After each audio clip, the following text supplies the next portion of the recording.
à tous, je suis Pascal Fechner et je suis ravi de vous accueillir pour un nouveau vrai UFO.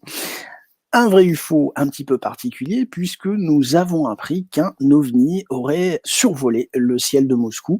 Donc bien sûr, vous imaginez que nous voulions en savoir un petit peu plus. Alors cette info, je l'ai découverte ce matin dans un article de Bro Bible, qui est un magazine, un site internet, et qui indique qu'une chaîne française a filmé un ovni dans le ciel de Moscou. Donc vous imaginez bien qu'en plus, si c'est une chaîne française qui l'a filmé, il fallait absolument qu'on s'y intéresse. Et le fait est qu'en lisant l'article, eh bien, ce sont deux spécialistes, alors je mets spécialistes entre guillemets, puisqu'il s'agit ni plus ni moins de Scott Waring et de la chaîne YouTube Underbelly, qui nous certifient que quelque chose d'exceptionnel s'est passé dans le ciel de Moscou, vidéo et musique qui fait peur à l'appui.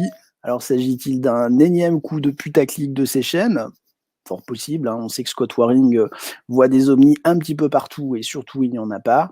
Et Underbelly n'est pas à son premier étage. On rappelle quand même le survol de la montgolfière de Paris, très très très connu des Parisiens, qui l'avaient pris pour une soucoupe volante. Bon, pourquoi pas, mais l'idée c'était de réfléchir un petit peu ensemble pour savoir de quoi il s'agissait. Donc je vous propose qu'on regarde la vidéo en question. Le plus simple, bien sûr, au lieu de se fier à ce que mettaient ces chaînes, c'était d'aller chercher la vidéo originale. Donc c'est bien une vidéo qui est publiée sur le site de RT, Russia Today France, et c'est une petite séquence assez courte d'1 minute 40, pendant laquelle le journaliste Plateau France interviewe une correspondante en Russie. Sur le sujet, la Russie dit se préparer à une rupture avec l'Union européenne. Encore une fois, c'est une vidéo récente puisque c'est une vidéo du 12 février 2021. Alors, là, c'est un échange qui s'organise et regardez du côté de la correspondante, vous allez avoir, hop, j'espère que vous l'avez vu, on va le repasser. C'est très rapide. Alors effectivement, on voit quelque chose qui traverse l'écran, qui semble aller extrêmement vite, et ça paraît quand même extrêmement étonnant. À partir de là, doit-on tout de suite parler d'ovnis, de soucoupes volantes, d'extraterrestres à propos de cette vidéo? Ça reste à voir. Nous mettrons bien sûr le lien de cette vidéo pour que vous puissiez la regarder de façon un petit peu plus attentive. Enfin, ce qu'on peut dire à ce stade-là, c'est que par rapport à la trajectoire de l'objet, puisque, ok, il y a bien un objet qui a été filmé, on voit rien de spécialement anormal, ça semble aller vite, mais ça peut être aussi un effet de perspective, et très concrètement, ça peut être aussi bien un oiseau qu'un sac, ou que tout ce qu'on veut, mais enfin, en tout cas, des choses qui traversent les écrans comme ça de façon impromptue, ça n'a rien d'exceptionnel, ça n'a rien d'atypique, et puis c'est surtout, ça n'a rien d'inexplicable. Alors, il faut savoir bien sûr que d'autres personnes, d'autres sites se sont déjà intéressés à la question. Je pense bien sûr à UFO of Interest, qui n'a pas raté d'expliquer cette affaire, en indiquant qu'il y a eu beaucoup de questions par rapport à cette UFO, soi-disant UFO, effectivement, et UFO of Interest va parler des illusions d'optique, les flous des vidéos, donc, et il va surtout partager une vidéo assez intéressante où on voit, c'est en lien, c'est ici, où vous pouvez regarder des cinéastes, des réalisateurs qui filment des Rhodes avec des vitesses, avec des caméras haute vitesse, c'est assez intéressant. Moi, je souhaitais aller un petit peu plus loin, puisque de dire que c'est une illusion d'optique, c'est bien, mais ça règle pas tout à fait le problème. Ce qui me paraissait important, c'était de savoir où ce bâtiment que l'on voit en fond d'écran était, puisque je voulais m'assurer que ce soit à Moscou, et je voulais savoir un petit peu ce que cet objet avait pu survoler, pour voir si il y aurait pu avoir d'autres personnes qui auraient pu le voir, si ça avait été quelque chose de si extraordinaire que ça ou pas, et j'ai réussi à identifier le bâtiment.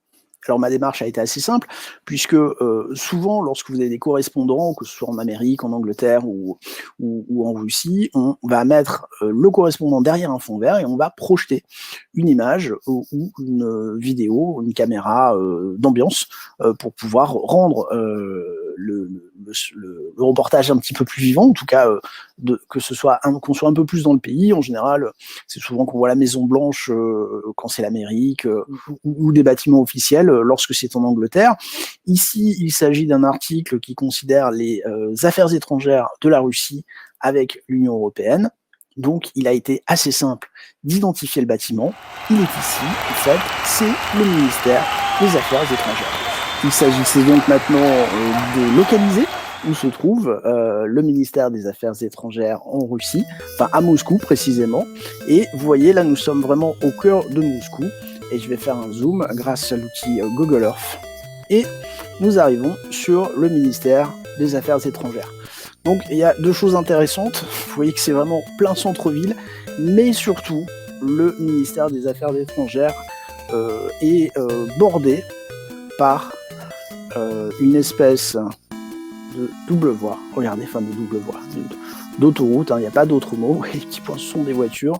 Donc c'est-à-dire que passe devant le ministère des étrangères une route, enfin une artère qui contient pas moins de 4 ou 5 voies, c'est-à-dire que là on a une artère qui fait une dizaine de voies, et en plus vous voyez qu'il y a d'autres artères vont la rejoindre, s'en vont, donc on est quand même pas dans un endroit très isolé.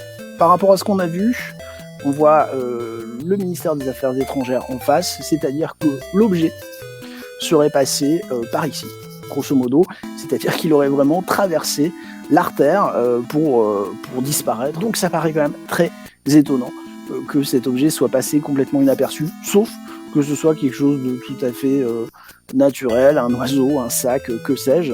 Alors, vous voyez ici, donc c'est pas une soucoupe volante non plus, ça pourrait, là c'est un dôme qui reflète la lumière du soleil lorsque la photo est prise, donc voilà, n'allez pas dire mais oui, il a rejoint la base qui est ici, donc c'est un extraterrestre qui a rejoint sa base moscovite. Non, non, pas du tout. Donc, pour rajouter de l'eau au moulin du Show of Interest, et j'ai pas vu d'autres chercheurs qui se sont penchés sur le sujet, mais enfin, encore une fois, dans la mesure où c'est RT France et que ce cas commence à faire un petit peu des vues, puisque je crois que Scott Waring a à peu près 27 000 vues à ce soir, ce qui est beaucoup, je trouve, pour ne rien expliquer. Il me paraissait important que nous apportions notre conjecture. Encore une fois, c'est une conjecture. Alors oui, on peut dire que c'est un objet volant non identifié. C'est vrai, dans la mesure où, effectivement, on va être clair, je suis incapable de vous dire exactement ce que c'est. Est-ce que c'est un oiseau? Est-ce que c'est un simple déchet, sac plastique ou autre? C'est possible aussi. Mais en tout cas, il me paraît exagéré, disons-le comme ça, de dire que c'est un engin exogène, une soucoupe volante, ce que vous voulez. Voilà, on est plutôt sur quelque chose de naturel et quelque chose de tout à fait explicable. Voilà, écoutez, j'espère que cette vidéo pourra vous avoir été utile et je vous souhaite une très bonne fin de journée à tous. Ciao, ciao!